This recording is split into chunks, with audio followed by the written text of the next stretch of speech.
Greetings. Welcome to Brother Shum's Corner. Peace, Brother Shum. I see you have these two books. What do you have for us today? This is the Apocrypha, right? And like I said the last time, this is the middle book of the Bible, in between the Old Testament and the New Testament.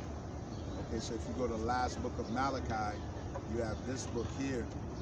And then right here, I have something called the Sunday Law. Okay, so I'm going to be going into these books and pulling out excerpts from out of these books. Okay, so the excerpts from out of these books, you know, hopefully it can give you some insight as to what is going on as to the world. Okay, so one of the things that I want to focus on more than anything is that we are in the last days and times. Okay, so we in the last days and times. A lot of people may not believe, as you see with this COVID situation, as you see with so-called white man Donald Trump, Europeans, Caucasians, and all of them, as they rule and so forth like that.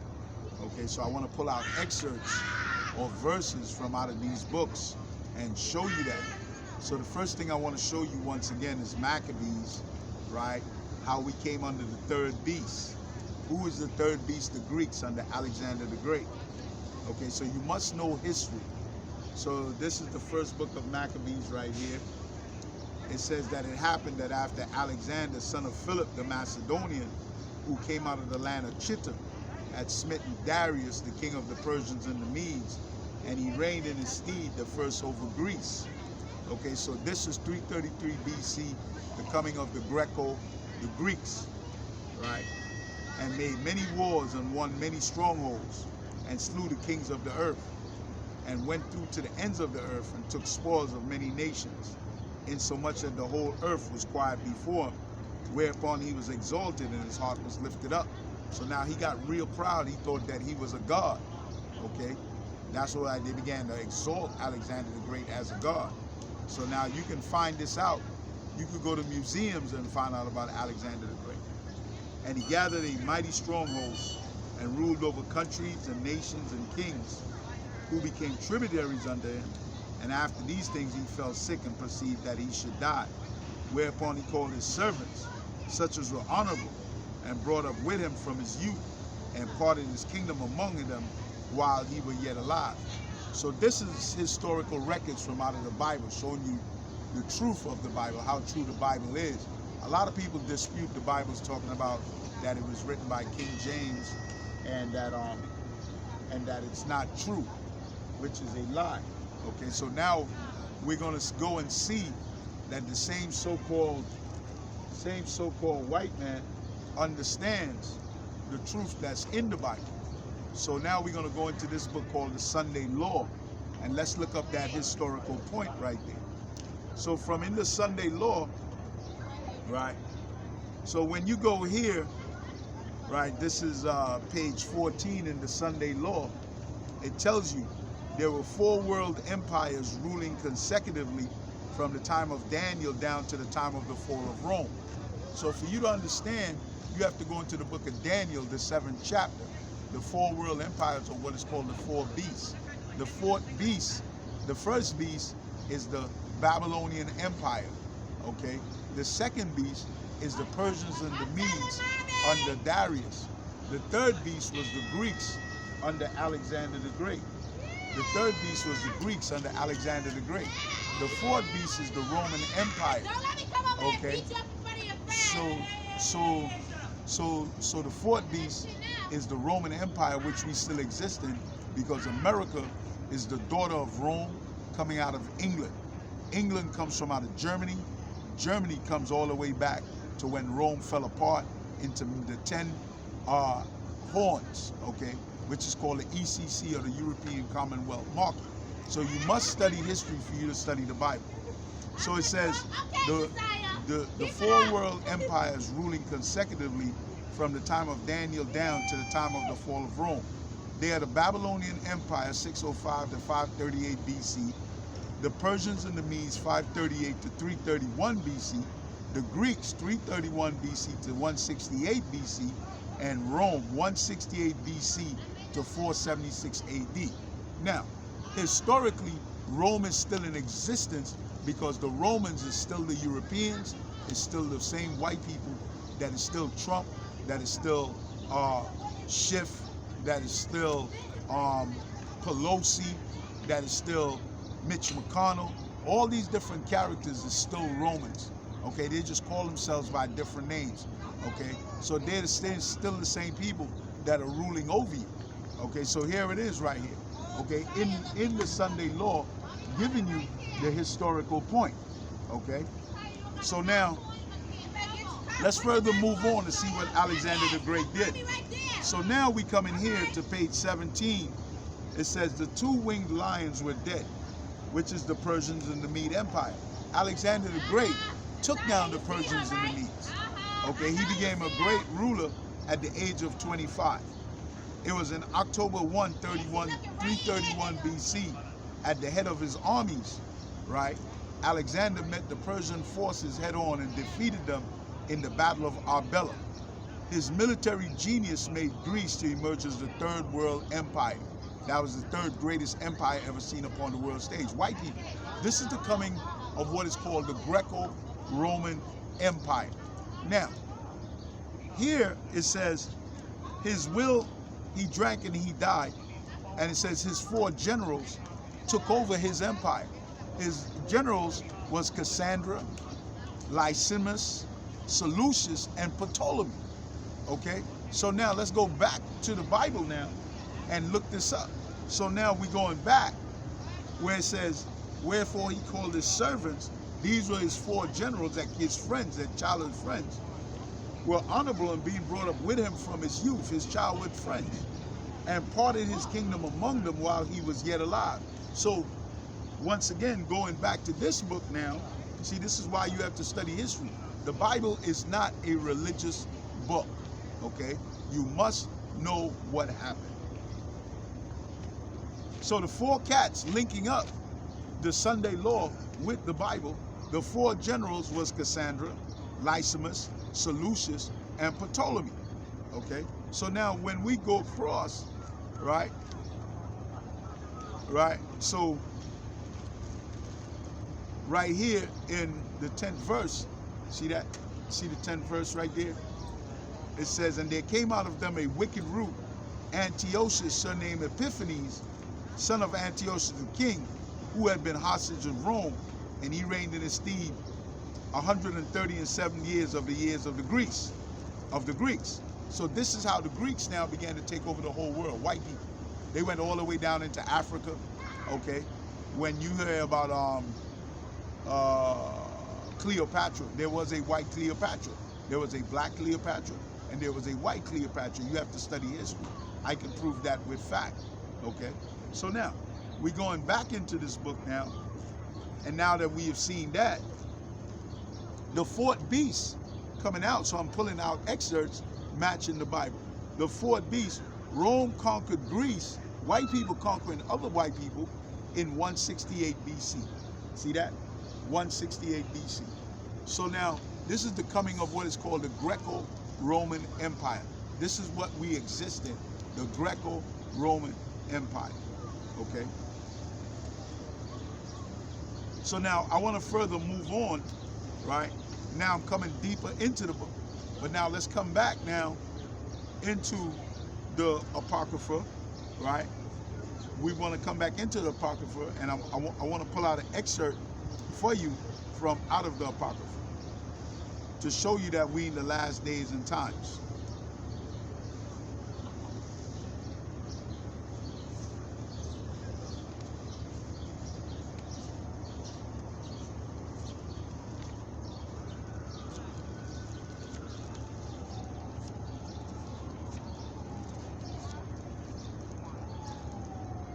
All right, so this is chapter 40, okay, in what is called Ecclesiasticus, right?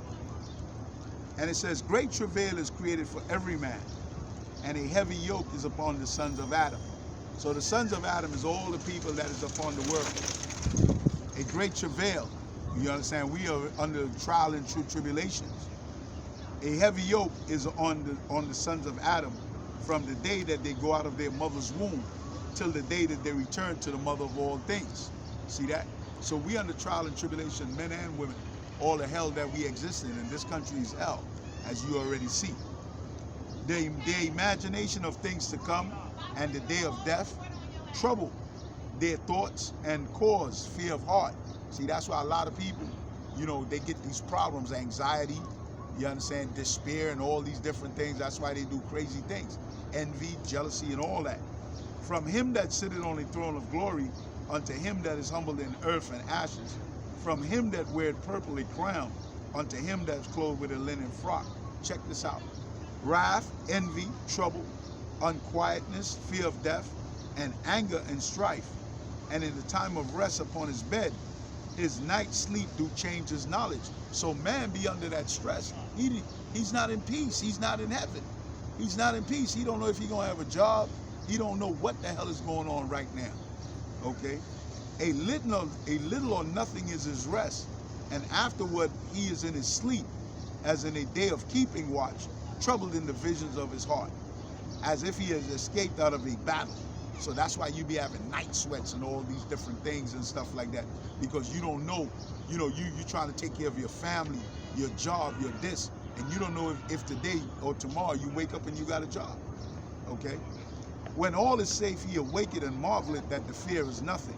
Such things happen unto all flesh, both man and beast, and that is sevenfold more upon sinners. Death and bloodshed, strife and the sword, calamities, famine, tribulation, and the scourge. See that? So all these things is now happening now more and more. You understand? More and more. Look at how just in Detroit alone, a young man in a store, okay, in a restaurant with all these black people, and show you that black lives don't matter to black people. He pulls out a gun and shoots 5 people dead, okay? Black lives don't matter to black people, man. That's a waste of time terminology. You understand what I'm saying? We always talk about Black Lives Matter, but we don't have no love. You understand? That's what happened with Cain and Abel. We ain't got no respect for each other. So how can Black Lives matter? You understand? That's just a saying. Make them feel good, but you go right back to the what? The same beastly state. You don't care about your brother. You kill your brother in a minute. You understand? And that's what happened with Cain and Abel. So anyway, that's it on that. I just want to show you that we in the last days and times and the different things that is going on right now. So now let's come back to the National Sunday Law now. Okay. Let's see what further excerpts that we can pull out of here. So now I'm just pulling out pieces, okay, as I got them highlighted.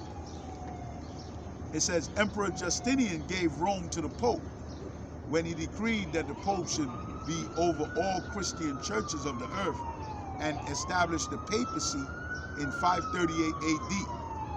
When the emperor's general Belisarius drove the Ostrogoths from Rome. From 538 AD,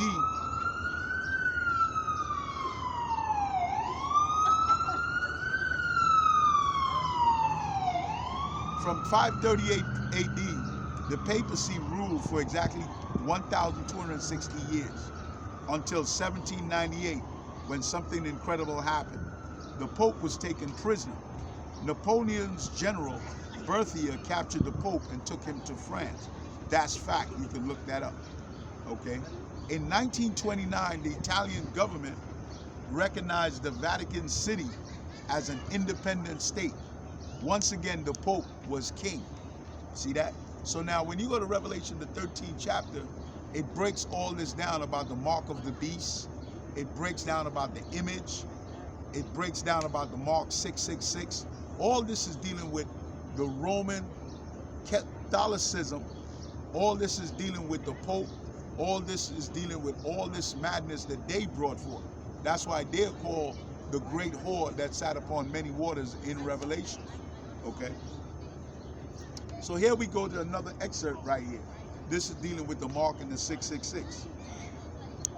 So it says the next step in the pilot was for church leaders to get control of the state to help enforce their decrees. They achieved this beyond their wildest dreams. The epitome of this came when in 538 AD, the entire city of Rome was handed over to the Pope, the Bishop of Rome. The next 1,260 years, church leaders reigned with full civil authority, all just as predicted in prophecy. So what about 666? Let's take a shocking look. So when you go to Revelation 13 chapter, it speaks about a man having a mark called the 666, right? So it says one of the popes, on the pope's official mitre.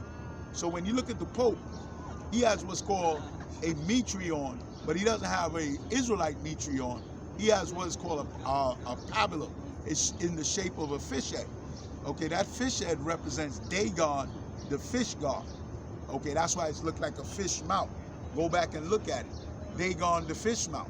So it shows you that they worship many different false gods that a lot of blacks, West Indians, whatever titles you want to call yourselves, Puerto Ricans, Panamanians, whatever title you want to call yourself, Trinidadians, Brazilians, you all worship this madness as he comes to your state. So it says on the Pope's official mitre is the title Vicarius Filii Dei, which means Vicar of the Son of God. Now, the Son of God is a black man. Revelation, the 1st chapter, the 14th and 15th verse. Okay, all these popes were white people. The white people have the mark of the beast. So how can he be the vicar of the Son of God? If Christ in Revelation looks like a black man with woolly hair, burnt skin, you understand what I'm saying? So look that up. So how can he be the vicar of the Son of God? But yet he has that title, and that's who you worship, okay? The claim that his official title has been stated publicly through the years, April 18, 1915, issue of our Sunday Visitor states, the letters inscribed in the Pope's mitre are these, Vicarius Filii Dei, which in the Latin for Vicar of the Son of God. In Revelation 13:18, it says, count the number of the beast, for it is the number of a man, and his number is 666. 666. Now, there was a movie made called Damien the Omen. Okay, it was The Omen with Damien in it, back in the 70s. You can look this movie up. They took from Revelation, the 13th chapter, and they put this little kid and said that he was a child of the devil. And they put a little mark, a 666, you know, a tattoo, 666 in the back of his skin, that he was made from a dog, and the devil had sex with a dog and produced his child. Okay, so you can look these movies up, Damien 1, The Omen 1, The Omen 2, Omen 3. So they use that, okay, to say that a child is being born, 666, mark of the beast. But what is the Bible talking about? Is that what the Bible is talking about? No, it's not. It says, look at it well. Look at the numbers. Come close. Come close. Okay. Look at the numbers. See the numbers? Good. So when you see the numbers, it's giving you a count of the Roman numerals. Okay. It says, let it do now, and what shall receive? Remember the Roman numerals that you learned in school. V is 5, 1 is 1, C is 100, A is 0, R is 0, 1 is 1, U is 5, S is 0, F is 0, Philly. So now D comes out to 500. See how D comes out to 500? When you add it up, the Pope is the 666 mark. Okay? So he has the mark of the beast, and any man that now takes that seat has the mark of the beast. And when you become a Roman Catholic, which is a lie, which is not in the Bible, you are now following the mark of the beast. Okay? You are Antichrist. Nowhere in the Bible from Genesis to Revelation does the Lord speak anything about Roman Catholicism. Okay? The Lord never set up Roman Catholicism. You have to do your research and study that. The Lord never set up something called Roman Catholicism. That came into existence after Emperor Constantine brought Christianity to Rome. Emperor Constantine never brought Roman Catholicism. Okay? So now, just giving you that piece right there. let's further move on into this book. Just taking out excerpts from out of it, pages. Let's see what the pages tell you.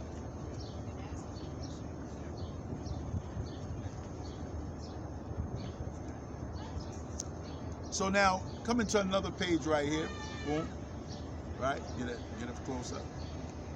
Let's see what it says. Right? So it says, as we learn, this power would think to change times and laws. So now the so-called white man has changed times and laws with everything. Okay? He's changed times and laws. He has made women equal to men. He's made homosexuals equal, lesbianism, all this different madness. He's changed times and laws. He's changed days. Okay? In the Bible, the Bible does not count days. Okay, as far as Monday, Tuesday, Wednesday, Thursday, Friday, Saturday, Sunday. Where did these things come from? Did they come from black people? Did they come from Africans? No, they did not. So the so-called white man with his Gregorian calendar, all these different calendars, he's the one that changed times and laws. In the Bible, it says the first day, the second day, the third day, the fourth day, the fifth day, the sixth day, the seventh day.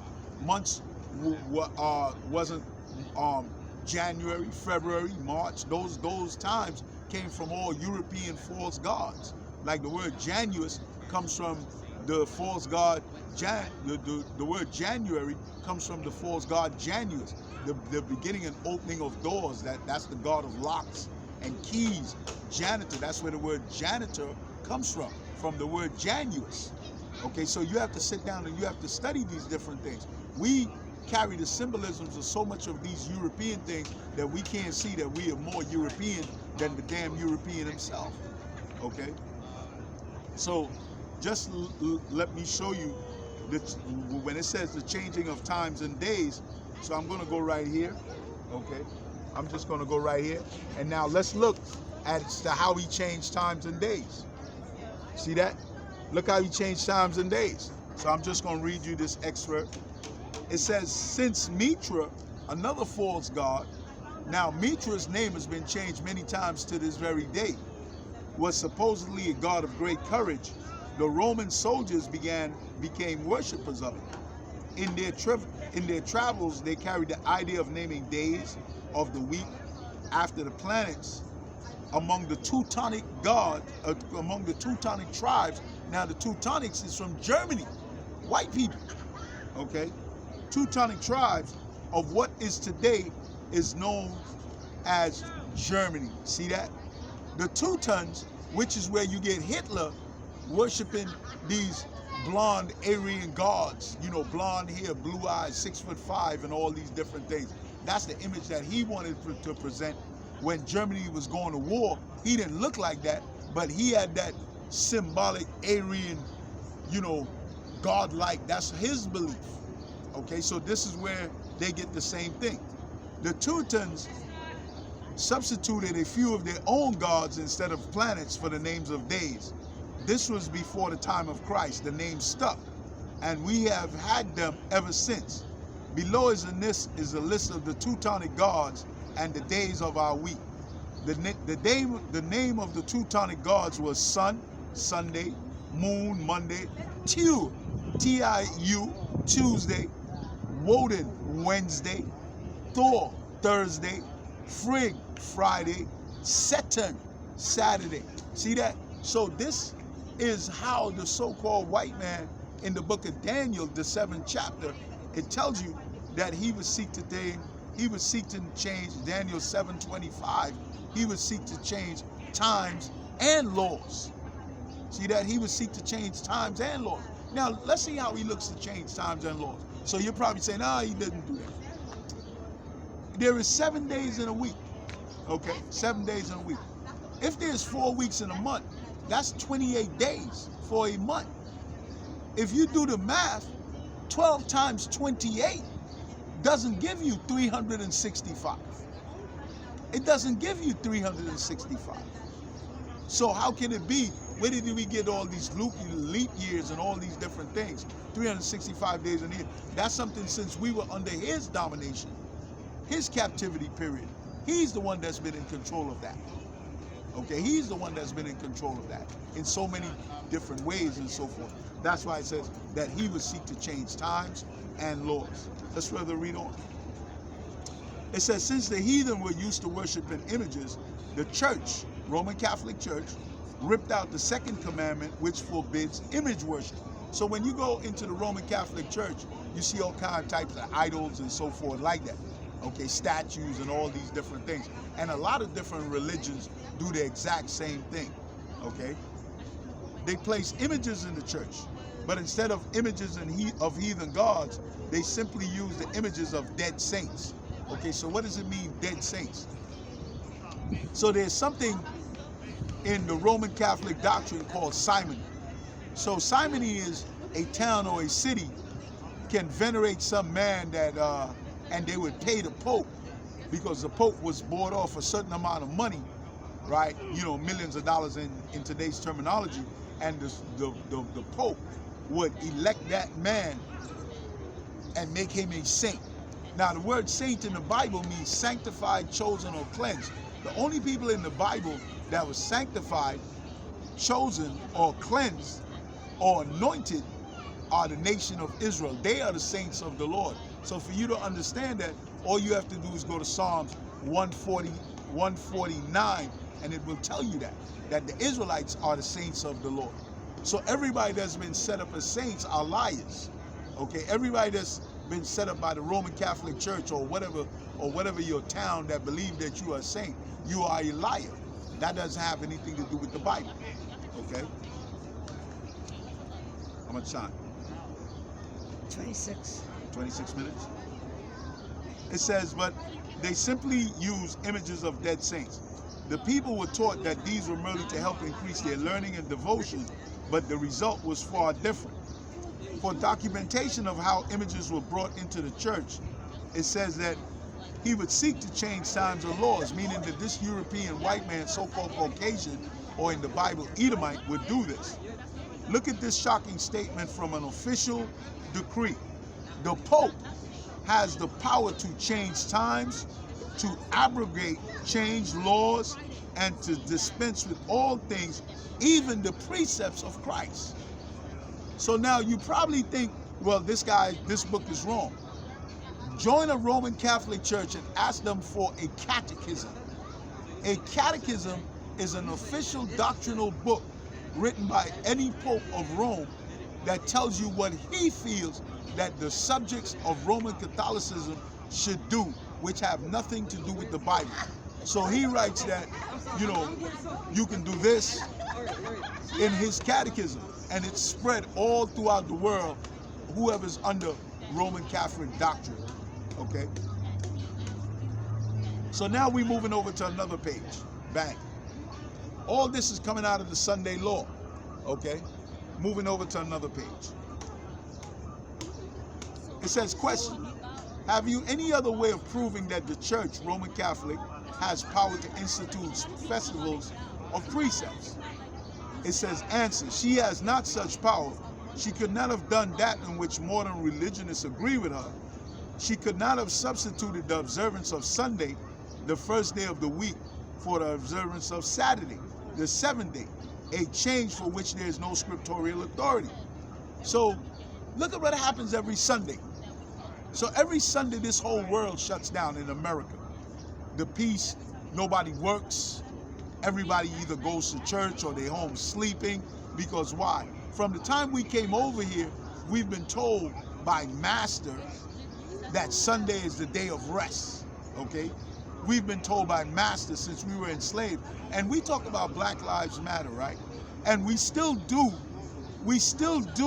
what the white man wants us to do. But yet we say that Black Lives Matter. How much does Black life really matter when the person that is controlling your life and controlling your mind is here, is controlling your mind, is here, inside your head?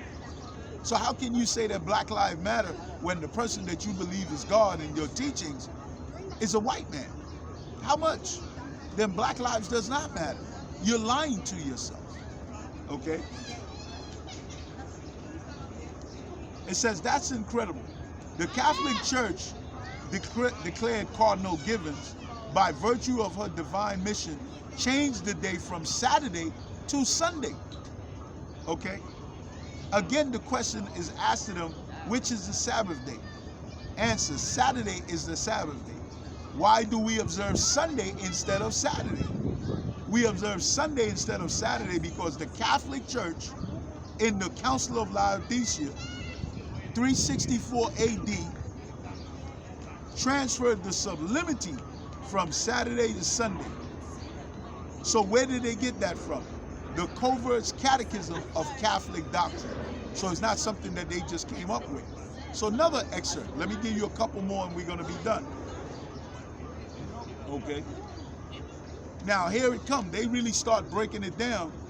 They really start breaking it down as to how these things came into existence, that millions of people live to this very day. Millions of indigenous people, okay, all over the world that believe in Roman Catholicism and accept it as a way of life have no clue. Have no clue. Okay. So it says, you see in the Council of Trent, 1545 AD, the church leaders ruled that the tradition is as great authority as the Bible. They believed that God, that the Father, the Most High, had given them the authority to change the Bible any way they please. This is white people now. By tradition, they mean human teachings. The Savior said, but in vain do men worship me, teaching for doctrines the commandments of men. Matthew 15:19. That's what people do. That's why there's thousands of religions upon the planet. Thousands of religions, which are all lies. They're not about the Bible. Okay?